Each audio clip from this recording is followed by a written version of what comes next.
자, 일단 그 국민의힘 상황 한번 좀 짚어봤으면 좋겠는데 김기현 대표가 사퇴를 했습니다. 근데 사퇴하기 전에 어제 오전이죠. 네. 이준석 대표를 만났어요. 이준석 전 대표를 만났습니다. 뭐 국민의힘의 전 대표, 현 대표가 만나는 게 어색하진 않지만은 뭐 친윤계가 난리가 났어요. 선을 넘은 것이다, 김기현이. 뭐 이런 얘기도 나오고 있는데, 근데 이제 제가 오늘 낮에 변희재 고문하고 방송을 하고 왔는데 변 고문은 다 쇼다.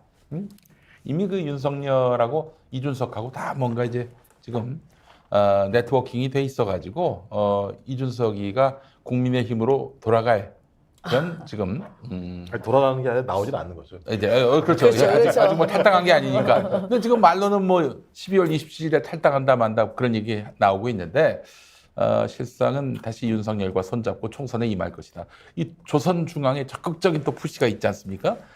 이런 걸 본다면은 결국 이준석이가 잔류할 것이다. 이런 얘기도 나오고 있는데 자 어떻습니까? 김기현 대표는 왜 사퇴했다고 보세요? 왜 사퇴했겠습니까?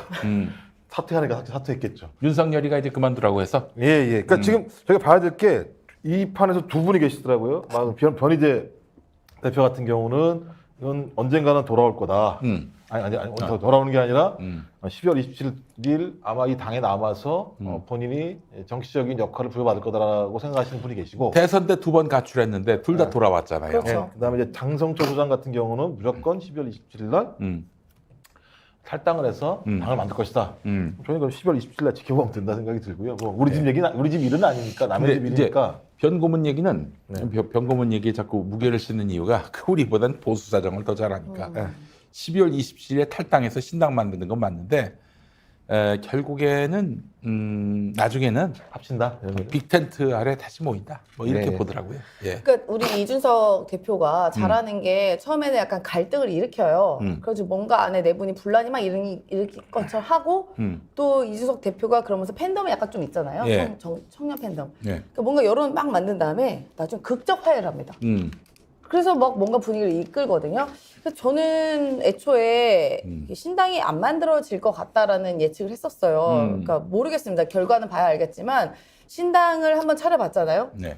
그래서 얼마나 춥고 배고픈지를 경험을 했어요. 바른미래당. 그렇죠. 네. 그러니까 뭐 당원. 발린미래당이라는 표현도 있더라고요. 발린미래, 미래가 발린. 발린미래당. 네. 그래서 그때도 이준석 대표는 본인은 신당 안 할 거다 뭐 이런 얘기를 공공연하게 했습니다. 예전에 국민의힘 들어갔을 때도요. 그래서 과연 저는 이번엔 할까? 그냥 그저 트름만 계속하다가 결국 토는 안 하는 것 같다는 느낌이 들었거든요. 되게 뭐 이게 식사 시간에 지저분한 얘기를 해. 심한 사람이. 밥은 다 먹을 만한 시간입니다 지금. 네, 뭐 죄송합니다. 표현에 제가 좀 표현은 죄송합니다만 여러 가지 지금 연기만 피우다가 결국 불은 안 지른다라는 느낌이 들었는데 결국 김기현 대표를 만난다는 건 뭡니까? 아니 그동안 그런 김기현 욕했잖아요. 바지 사장이니 뭐니 뭐 용산에 꼽아준 대표니 이렇게 하고서 만난다. 그거 안 나가겠다는 의미 아니겠어요? 저는 그렇게밖에 판단이 안 됩니다. 네. 이준석 안 나간다. 안 나갑니다. 이러면 그 민주당에게는 굉장히 데미지가 될 수 있어요. 데미지가 맞습니까? 아니 근데 뭐 저희가 잘하면 되지 뭐 거기 못하는 걸 기대할 수는 없는 거죠. 그런 그러니까 정치 이게 그렇게 정치하면 안 내 되죠. 얘기는 뭐냐면은 네, 네. 이준석이 일단 탈당을 해. 네. 신당은 창당해. 난 총선까지 간다고 보거든요. 뭐 총선 전에 다시 뭐 손잡는다. 그 감격의 어떤 화해 쇼를 벌인다. 이건 이준석이 죽는 길이야. 이준석이가 그 정도는 알아. 그러니까 결국에는 그 총선에서 민주당, 그러니까 반윤표를 최소화하는 거야. 이게 반윤표를 이 여권 출신들이 또 많이 잠식하고 그렇게 해가지고 예컨대 이제 뭐 국민의힘부터 시작해서 이준석 신당까지 다 합쳐서 한 160, 170 돼봐요. 다음 대선에 저기 윤석열이 안 나오잖아. 네. 그러면 그들이 또 대선 앞두고 다 합치면은 민주당이 쪼그라든다고. 그러니까 반윤 시장을 이들이 잠식할 가능성을 민주당이 대비해야 된다. 이게 제 생각입니다. 네. 그러니까 민주당이 더 치열하게 싸우고 윤석열 대통령과 견제할 수 있는 모습을 보여줘야 그러니까 우리가 진짜 다음 집권할 수 있는 대안 세력이라는 것을 국민에게 알려드려야 되는 것이죠. 근데 그저 그냥 윤석열 대통령 못하는 거 다 알아요. 국민이 대부분은 압니다. 능력 없고 무능하고 맨날 술에 취해 있고 다 알아요.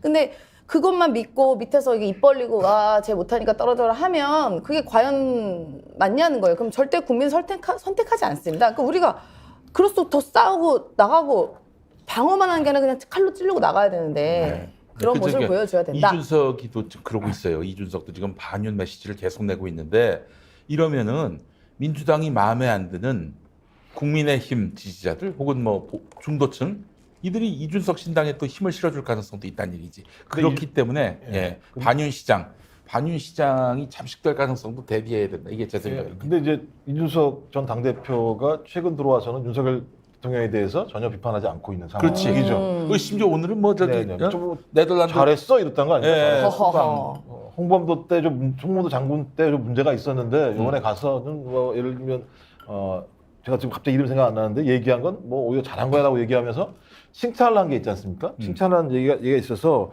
저는 반윤 이런 것보다 일단 저는 이제 그 전제가 그런 거죠. 민주당이 잘해야 된다. 이거 제가 볼 때는 그냥 상수입니다. 잘해야 되는 건데 왜 최근에 국민의힘에서 이런 일이 벌어졌을까?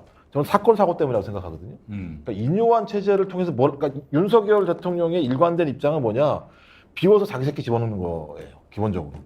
누구든 그래서 인요한이든 가서 다 비워내려고 했었는데 인요한이 비우려고 싸움하는 와중에 터진 게 뭐냐면 디올 파우치, 네. 그다음에 특검 문제, 그다음에 엑스포 문제가 터지면서 이 문제와 관련해서 현 국민의힘 체제를 갖다가 일거에 날려버리게 되면 그 문제를 12월까지 지탱할 수 없다라는 판단이 들어서 전 뒤로 밀었다고 생각이 들어요. 전 그래서 김기현 체제가 그 정도 가고 난 다음에 장제원을 통해서 김기현을 치는 방식을 통해서 정리를 한 거잖아요. 그러니까 이 얘기는 일관되게 비운 다음에 자기 새끼를 집어넣겠다고 얘기하는 거예요. 근데 또 다른 사건 사고들이 지금 계속 대기하고 있잖아요. 지금 얘기하던 특검법 문제가 하나가 있을 거고요. 그다음에 파우치 문제는 계속 앞으로 갈 거라고 생각이 들고 또 하나가 뭐냐면 그 다음에는 윤석열 대통령의 사법 리스크가 좀 전체적으로 벌어져요. 고발사주 문제가. 네. 그렇지. 내년 초에 네. 12월 19일 언제야? 12월 19일이. 예. 내일 모레인 것 같은데. 내일 모레네. 고발사주 문제가 터지고 그 다음에 또 본인의 재판 문제 아마 그건 아마 12월 19일은 본인 재판 문제일 겁니다. 본인이 정지 2개월 받은 거 부분과 관련해서 지금 법무부랑 이제 쟁송을 벌이고 있는 상황인데 그게 만약에 또 동일하게 유죄로 문제가 없다고 얘기를 하게 되면 채널A 사건과 관련해서 윤석열 대통령이 개입했다는 게 법원에서 확정이 되는 거예요. 그렇죠. 이거는 물론 피고가 윤석열이 아니라 네네. 원고입니다. 네네. 자기 징계 처분이 잘못됐다면서 취소 소송을 낸 건데 1심에서 그러니까 대선 전에 완패를 했어요. 예, 뭐 2개월도 가볍다라고 얘기하는 정직 정도였으니까 2개월이 뭐냐 이건 면직도 가능하다 이랬단 예. 말이지. 근데 이번에 2심 지금 2심에서 원고가 윤석열인데 피고가 한동훈이에요. 한동훈이에요. 아. 한동훈 위에 윤석열. 그러니까 뭐 한마디로 원고와 피고가 동일한 건데 그래서 한동훈 법무부가 어떻게든 이 재판은 패소할 결심. 어떻게든 패소를 하려고 몸부림을 친 것 같아요. 네. 변호인들 1심에서 이긴 변호인들 다 해고시키고, 무도하게 해고시키고. 이제 그다음에 이제 두 번째가 이제 고발사주 1월달에 그때 고발사주 문제가 있죠.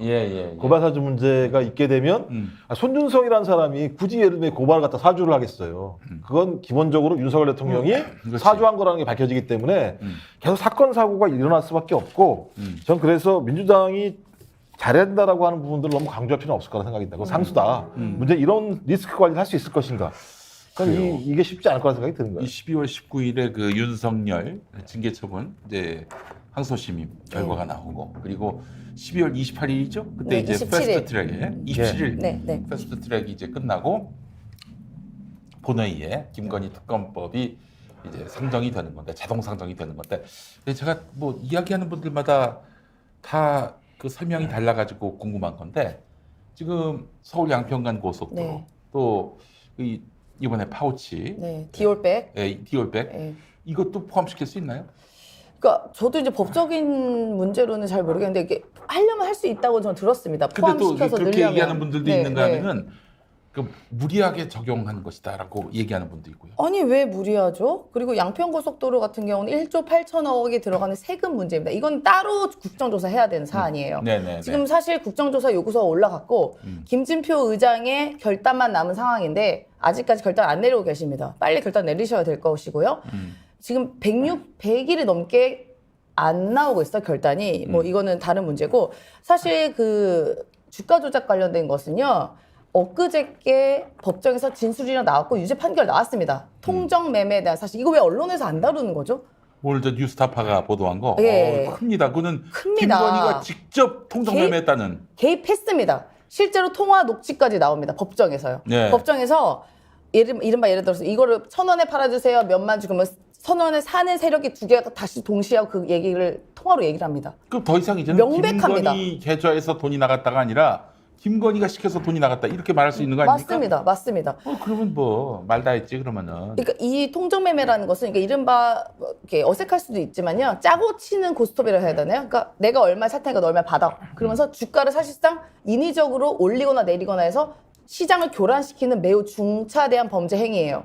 거기에 실제로 가담했다는 것이 증명이 됐고 그거에서 유죄가 어제 1심에 나왔어요. 거기에 나온 통화 내용도 나옵니다. 증권사 직원이랑 김건희 여사가 4,800원에 8만 주 팔아주세요. 얼마 남았어요? 그래서 이득이 얼마예요? 그러니까 내 이득이 얼마냐고요? 얼마? 3억 얼마? 3억 얼마? 이렇게 나옵니다. 대화에. 대화에 이거 김건희 언론에 왜 안 나옵니까? 김건희 목소리로. 예. 예. 그 목소리로 나와요. 나중에 국민들한테 한 바퀴 다 돈 다음에 그 다음에 이제 언론이 보도하겠지. 보수 언론이. 야 이대로 갔다가는 우리 망하겠다. 네. 김건희 리스크를 어떻게든 여기서 관리하자 이런 얘기 나올 거야. 보수 언론에서 한 열흘 뒤에 나올 거니까 걱정하지 근데 제 마시고. 생각에는 한동훈은 수사할 거라고 봐요. 한동훈 이거는 예. 왜냐하면 제가 이제 우스갯소리 하는 겁니다. 네. 한동훈이 디올 파우치는 눈으로 봤는데 잘 모르겠다고 얘기했잖아요. 아 소리에 강하구나. 근데 돈봉투 부스럭 소리도 돈봉투를 알았기 때문에 그렇지. 이 녹취 내용은 명확히 아는 거잖아. 이거 무슨 뭐 예를 들면 부스럭이 아니라 네. 내가 얼마나 줬어 이런 것들이 이렇게 이런 얘기가 나오기 그렇지, 때문에 그렇지. 저는 한동훈의 소모주 귀가 있다면 당연히 이 사건은 수사를 해야 된다 그 생각을 해요. 우스갯소리인데 아니, 우스갯소리. 우리 저 임세현 소장님이 이 부분에 대해서는 정통하신 분인 게 증권사 임원도 하셨죠. 네 맞습니다. 예. 네. 그렇기 때문에 이 바닥은 굉장히 환하게 읽으시는 분이라고. 이런 분이 국회 갔으면 그 정말 적재적소에 대응을 할 수 있을 텐데 네. 아쉽네. 아유 네. 이게 또 이 틈을 타서 또 젊은 아니 그 뻔해지시고 진짜 그 고맙습니다. 굉장히 젊은 분인데 네. 증권사 임원까지 했다는 거는 보통 실력이 있다는 이야기는 아니잖아요, 그죠? 아유, 예. 부끄러- 뭐 어디서 뭐 하셨어요?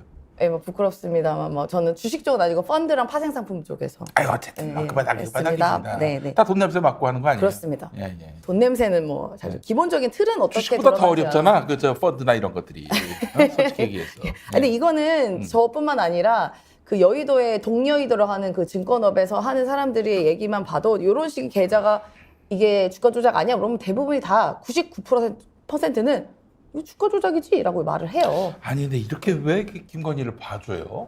아니 디올 파우치백 아니 그건 너무나 명백하게 풀 HD급 동영상으로 확보가 돼 있고 녹취까지 이번에 또 드러났다면은 이쯤 되면은 김건희 그 처벌로 가야 되는 게 맞지 않아요 상식적으로? 근데 제가 지금 조중동이 그걸로 지금 싸움을 걸고 있는 것 같은데요. 실제로 중앙도 그러니까 위리한 채를 하는 거잖아요. 내가 네 번에 이렇게 얘기를 하는 건데. 네. 그러니까 조중동이 공격하는 건 김건희를 공격하는 게 아니라 김건희의 공격을 통해서 자기의 지분을 확보하려고 하는 거라고 봐요. 그러니까 조중동 4월달 공천 싸움이 벌어지죠. 그러니까 조중동도 마찬가지입니다만 국회 내에다가 자기의 사람들을 심어놔야 돼요 기본적으로. 그렇지. 그죠? 그러니까 윤석열 대통령이 4월달 이후 임기 마무리까지 자기 새끼를 집어넣어서 자기 새끼들이 자기를 갖다 보존할 수 있게 만들려고 하는 거잖아요. 그것과 마찬가지로 이렇게 됐을 때 조중동이 어떤 상황이 오는지 정확히 알 거예요. 네. 조중동도 피곤한 상황이 올 거라는 생각이 들기 때문에 아마도 김건희에 대한 공격을 통해서 자기의 지분 확보 싸움 저는 그러니까 조중동과 대통령실 간에 지금 싸움이 벌어졌다고 봐요. 아 그렇군요. 그래서 만약에 김건희에 대해서 나름대로 조중동의 얘기를 들어준다면 제가 볼 때는 서로 윈윈할 수 있지만 그렇지 않은 상황으로 간다면 제가 볼 때는 아마 계속 왜냐하면 오늘인가요? 안혜리 중앙일보 누가 그저 조선일보 칼럼. 안병훈인가? 그 딸이에요. 근데 뭐라고 나왔냐면 오늘 이런 그러니까 김건희에 대한 이런 어떤 녹취나 어떤 녹화 같은 것이 이게 한 개뿐이겠느냐라는 얘기를 썼어요 본인이 직접. 그렇다면 제가 볼 때는 기자가 그 정도를 그냥 아무런 추정만 가지고 얘기하지 않았을 것 같은 생각이 좀 드는 거예요. 난 그런 의미에서 조중동이 정보를 가지고 있구나라는 생각을 가지고 있고 이 딜이 정의를 위해 쓰는 게 아니라 자기의 권력을 위해 쓰고 있다 이렇게 생각합니다. 그래서 나는 너무 걱정되는 게 어느 날 갑자기 김건희가 전격 구속이 된 거야. 네. 그 사전에 그 여사님 그 저기 총선 때까지만 그 감옥에 계세요. 아이고. 그냥 밖에 계셨다가 우리가 다 지면은 당신도 끝나고 우리 모두가 다 끝납니다. 혼자 좀 그 저기 감옥에서 조용히 계시다가 그 저기 총선 지나서 저 보석으로 풀어드릴 테니까 그럼 그때까지만 좀 계십시오. 이럴 가능성 이것도 민주당이 대비해야 된다고 봅니다. 그럼 우리 여사님을 대비해서 우리가 노란 휴지를 많이 비축해놔야겠네요. 그렇죠. 28분 동안 4번의 가르침을 뱉으시는 분인데. 아이고야. 예. 아이고.